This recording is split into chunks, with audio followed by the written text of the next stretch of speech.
Here's the Writer's Almanac for Sunday, March the 31st, 2019.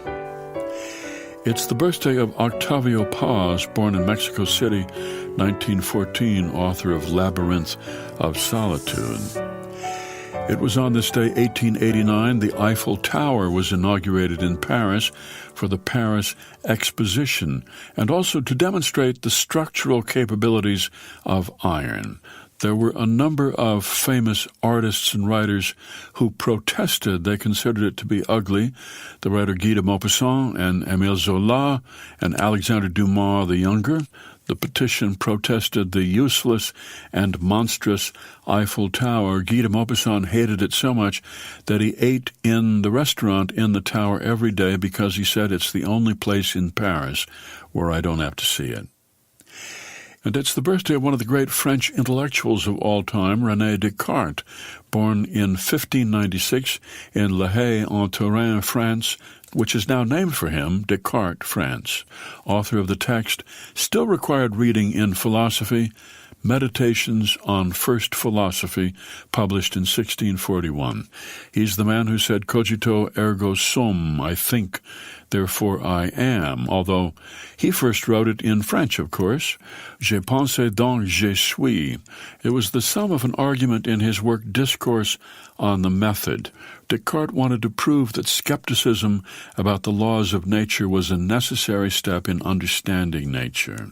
He described his own experience of methodological skepticism, in which he rejected any idea that could be doubted. He even doubted his own existence, but came to realize that the one thing he could not doubt was the existence of his own thoughts. And if he was doubting, he was thinking, and if he was thinking, then he existed. And so his famous conclusion, I think, therefore I am. He was a sickly child, spent most of his life staying in bed until noon, spent 20 years in the Netherlands, where he did most of the writing for which he's famous, and then Queen Christina of Sweden invited him to Stockholm to be her tutor, but he had to get up early for that job, 5 a.m. every day. He was sleep-deprived, caught a fever, came down with pneumonia, which killed him. It was on this day, 1930, the Motion Picture Production Code was put into effect. It was known as the Hays Code, after the Hollywood censor Will Hays. Guidelines for the depiction of sex, violence, crime, and religion in American movies. A list of 36 don'ts and be carefuls. It was made obligatory in 1934, and from then until 1968, films had to pass the production code in order to be released.